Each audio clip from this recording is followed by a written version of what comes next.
Hello friends, तो very good morning. मैं Ayushi Mishra GK craze by MD classes में आपका स्वागत करती हूँ। तो आज 10 मिनट में हमारा जो टॉपिक कंप्लीट होने वाला है वो है मौलिक अधिकार यानी कि फंडामेंटल राइट्स। ठीक है, चलिए तो बिना समय को गवाए हुए हम देखते हैं।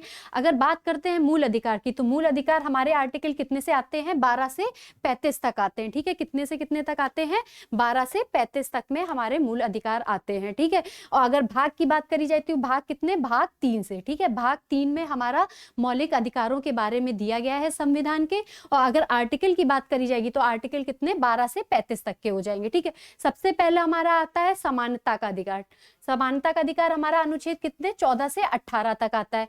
फिर उसके बाद आता है स्वतंत्रता का अधिकार, जो कि हमारा आर्टिकल कितने से कितने तक होता है? 19 से 22 तक में होता है। फिर हमारा आता है शोषण के विरुद्ध अधिकार, जो कि हमारा कितना होगा? 23 और 24 होगा। ठीक है, फिर उसके बाद आता है धर्म की स्वतंत्रता का अधिकार, जो कि हमारा आर्टिकल 25 से 28 तक में दिया है। ठीक है, फिर हमारा आता है संस्कृति शिक्षा संबंधी अधिकार, जो कि हमारा 29 और 30 आर्टिकल में दिया है। फिर हमें यहाँ पर आता है हमारा संविधान उपचारों का अधिकार, जो कि हमारा आर्टिकल 32 से 35 तक में दिया जाता है। तो मूल अधिकार की बात करी जाए तो मूल अधिकार वो अधिकार होते हैं कि जो सरकार द्वारा एक सामान्य नागरिक को दिए गए हैं। तो वो हमारे यहाँ पर कितने प्रकार के हैं? वो 6 प्रकार के अधिकार यहाँ पर दिए हैं। तो चलिए एक एक करके बात करते हैं। सबसे पहले बात करते हैं हम यहाँ पर समानता के अधिकार में। ठीक है, समानता के अधिकार के बारे में बात करते हैं। उसी चीज को पहले हम यहाँ पर इंग्लिश में देख लेते हैं। फिर आता है सबसे पहले हमारा समानता का अधिकार, जो कि हमारा आर्टिकल 14 टू 18 दिया गया है। चलिए बात करते हैं अगर आर्टिकल 14 की, तो आर्टिकल 14 क्या कहता है? विधि के समक्ष समानता और विधि के समान संरक्षण। ठीक है, विधि के समक्ष समानता और विधि के समान संरक्षण, यानी कि यहाँ पर भारत में सभी के लिए एक समान अधिकार है। ठीक है, एक समान कानून यानी कि एक जैसा कानून है, वो हमारा आर्टिकल 14 में दिया है। अगर आर्टिकल 15 की बात करते हैं तो यहाँ पर धर्म, मूल, वंश, लिंग और जन्म के स्थान पर किसी तरीके का कोई भेद नहीं होगा, चाहे फिर वो धर्म के आधार पर हो या फिर जाति के आधार पर हो या फिर लिंग या फिर मूल धर्म के आधार पर हो। तो आर्टिकल हमारा 15 ये बोलता है। अगर आर्टिकल 16 की बात करें तो अगर जब हमने 14 अगर हम यहाँ पर देखते हैं तो ये बोलता है लोक नियोजन, यानी कि लोक नियोजन के विषय में अवसर की समानता, यानी कि यहाँ पर सरकारी नौकरियों में सभी लोगों को समान अधिकार से क्या किया जाएगा? अवसर दिया जाएगा। ठीक है, तो जो हमारा क्या बोलता है? आर्टिकल 16 बोलता है। फिर हमारा आता है 17वां, यानी कि अस्पृश्यता का अंत और उसके आचरण निषिद्ध, यानी कि छुआछूत के विरुद्ध का हमारा यहाँ पर कौन सा आर्टिकल हो जाएगा? आर्टिकल 17 हो जाएगा। फिर हमारा आता है आर्टिकल 18, जो कि बोलता है सेना या विद्या संबंधी सम्मान के सिवाय किसी भी उपाधियों पर रोक है, यानी कि सरकार जो है, सरकार में हम सिर्फ सेना और विद्या की ही जो उपाधि है वो राज्य द्वारा सरकार दे सकती है, उसके अलावा किसी तरीके की उपाधि मान्य नहीं है। ठीक है, फिर ये हमारा क्लियर हुआ। फिर हम यहाँ पर एक एक करके सारा इसमें देख लेते हैं, आर्टिकल देख लिया है। फिर हमारा नेक्स्ट आता है जो है हमारा स्वतंत्रता का अधिकार, जो कि हमारा कितना? 19 से 22 तक में है। ठीक है, चलिए तो फिर इनको एक एक करके देखते हैं। तो 19 हमारा क्या बोलता है? 19 की बात करते हैं तो 19 में हमारे 6 प्रकार के अधिकारों की सुरक्षा दी गई है। एक हमारा वाक एवं अभिव्यक्ति की स्वतंत्रता, फिर सम्मेलन बनाने की स्वतंत्रता, फिर संघ बनाने की स्वतंत्रता, संचरण की मतलब स्वतंत्रता, और निवास की स्वतंत्रता, और वृत्ति यानी कि किसी भी तरीके का प्रोफेशन की यहाँ पर सुरक्षा देते हैं। तो यहाँ पर 19 में 6 प्रकार की स्वतंत्रता की बात करी गई है। फिर आर्टिकल हमारा 20 आता है, अनुच्छेद 20 आता है, वो बोलता है अपराधों के लिए दोष सिद्धि के संबंध में। ठीक है, अपराधों के लिए दोष सिद्धि का संबंध क्या होगा कि जिस व्यक्ति पर अपराध घोषित हो चुका है उस पे किस किस प्रकार का संरक्षण होगा या फिर उस पे उसे कौन सा संरक्षण दिया जाएगा, वो हमारा आर्टिकल 20 बताता है। फिर आर्टिकल 21 आता है, तो उसमें हमारा प्राण एवं दैहिक स्वतंत्रता। तो प्राण और एवं दैहिक स्वतंत्रता क्या है कि किसी भी व्यक्ति को विधि द्वारा स्थापित प्रक्रिया के अलावा भी बहुत सारे संरक्षण दिया गया है, जैसे कि इसमें एग्जाम्पल हो जाएगा कि सोने का अधिकार, ठीक है, अपनी इच्छा के अनुसार शादी करने का अधिकार, तो और भी बहुत सारे जो अधिकार हैं छोटे छोटे से प्राण एवं दैहिक स्वतंत्रता के अंतर्गत हमें किसमें दिए गए हैं? आर्टिकल 21 में दिए गए हैं।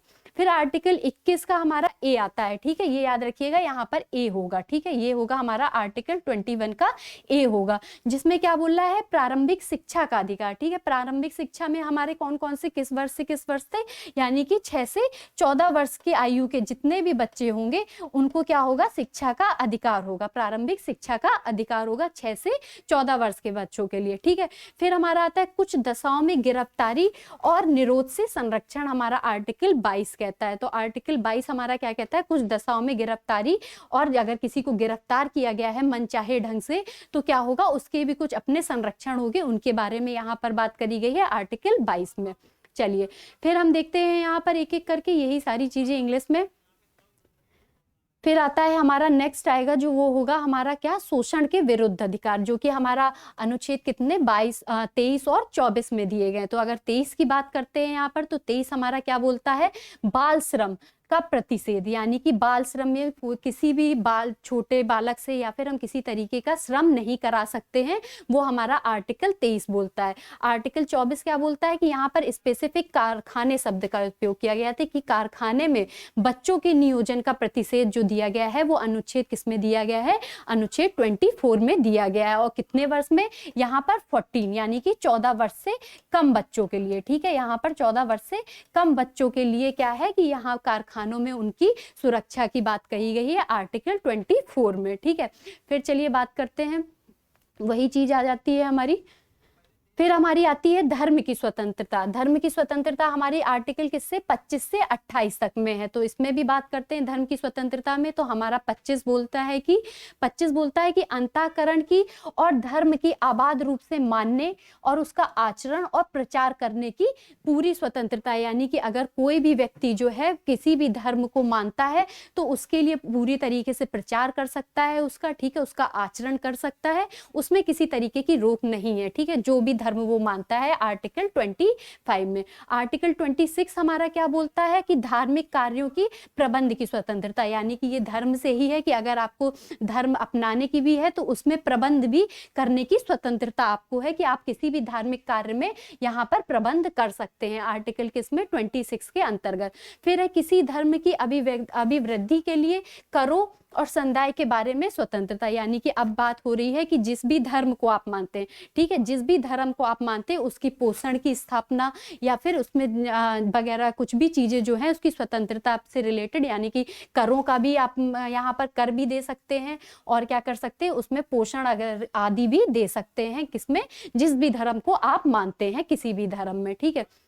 फिर आता है आर्टिकल हमारा 28, कुछ शिक्षा संस्थाओं में धार्मिक शिक्षा तथा धार्मिक उपासनाओं से उपस्थित होने के बारे में भी स्वतंत्रता है, ठीक है। तो 28 हमारा क्या बोलता है कि राज्य विधि द्वारा पूर्णता, ठीक है, किसी भी धार्मिक शिक्षा या फिर किसी भी धार्मिक उपासना की शिक्षा दे सकता है अपने शिक्षा संस्थान में किसी विशेष धर्म की, ठीक है।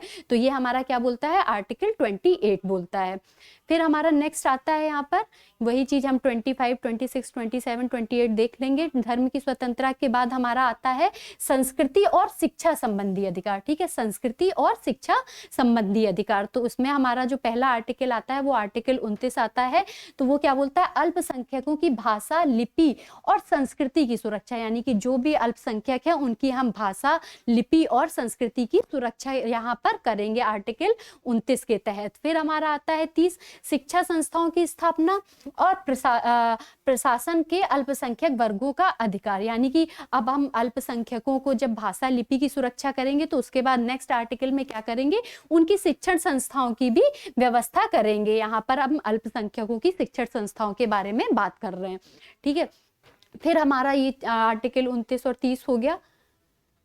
फिर आता है कि संवैधानिक उपचारों का अधिकार, वो हमारा किसमें आता है, आर्टिकल 23 में। तो संवैधानिक उपचारों का अधिकार जो हमारा होता है एक ऐसा अधिकार होता है जिसमें कि अगर मूल अधिकारों का, किसी भी व्यक्ति के मूल अधिकारों का हनन हो रहा है तो वो इसके तहत कहाँ जा सकता है, उच्चतम न्यायालय जा सकता है, आर्टिकल 32 के तहत, ठीक है। आर्टिकल हमारा जो है 32 के तहत वो क्या कर सकता है, उच्चतम न्यायालय जा सकता है और उसे क्या होगी, वहां पर आपकी सुरक्षा मिलेगी उच्चतम न्यायालय के तहत, जिसके अंतर्गत आपको कुछ याचिकाएं यानी कि कुछ रिटें डालनी होंगी। जो पहला हमारा क्या कहलाएगा, बंदी प्रत्यक्षीकरण, दूसरा हमारा परमादेश, तीसरा हमारा प्रतिषेध और चौथा हमारा उत्प्रेक्षण और पांचवा हमारा क्या होगा, अधिकार प्रेक्षा होगा। ठीक है, तो ये कुछ इस तरीके की इंफॉर्मेशन जो थी हमारे मौलिक अधिकार से रिलेटेड थी। तो हमारे चैनल को जरूर ज्वाइन करिएगा। ठीक है, आज का वीडियो आपको कैसा लगा जरूर कमेंट सेक्शन में कमेंट करके बताइएगा।